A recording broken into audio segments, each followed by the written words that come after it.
उदय शमशेर राणा एउटा परिवर्तनशील मान्छे हो, युवा हो, पढे लेखेको मान्छे हो, कुनै छुट नलागेको मान्छे। दुई पटक मान्य हुनुभयो, मन्त्री पनि हुनुभयो केही समयको लागि। अरूको कति अभियोग लागेको छ, एउटा मान्य हुँदै नहुँदै मात्रै पनि कहीँ दाग नलागेको मान्छे, एउटा स्वच्छ मान्छे, एउटा हाम्रो क्षेत्रको उम्मेदवार यो हुनुभएको छ।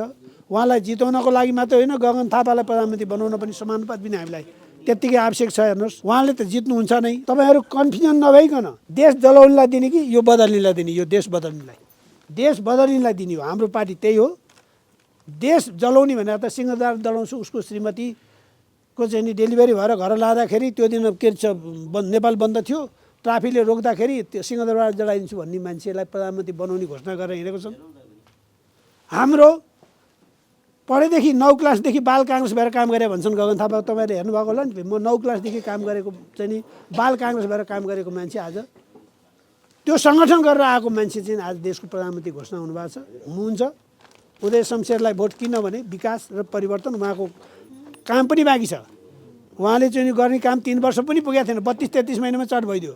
किन अस्ति मुखसेना हुने हो 3 वर्ष, असोजमै गयो। उहाँको काम पनि बाँकी छ र पार्टीको पनि एकदम परिवर्तन भएको छ। त्यस कारणले यहाँहरूलाई परिवर्तनशील भएर अब हामीले आइटीको कुरा आउला, कृषिमा परिवर्तन गर्नुपर्ला, योभन्दा बढी सब्सिडी ल्याउनु पर्ने होला राज्यलाई, किन यो हाम्रो गाउँघरलाई। त्यस कारणले गर्दा यति सबै काम गर्न सक्षम हुनुहुन्छ। उहाँ क्याबिनेट मन्त्री हुनुहुन्छ गगन थापाको टिममा। काङ्ग्रेस जिताऊ, उदय शमशेर जिताऊ, गगनलाई प्रधानमन्त्री बनाऊ भन्ने अभियानमा हामी हिँडेको छौँ। मधेस उर्लेको देख्नु भएको छ तपाईँहरूले, कस्तो छ मधेसमा। त्यसै गरी भोलि र पर्सितिर अब 3-4 दिनमा पश्चिम जानुहुन्छ गगन थापा।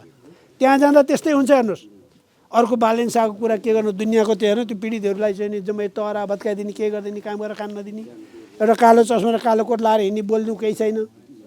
त्यस कारणले गर्दा त्यस्तो मान्छे होइन गगन थापा र उदय शमशेरलाई भोट दिने। यो दुईटालाई सम्झिने, समानुपाते गगन थापालाई क्षेत्रको भोट उदय शमशेरलाई दिनको लागि म अनुरोध गर्दै यहाँहरूसँग बिदा हुन्छु। हस्, धन्यवाद। जय नेपाल।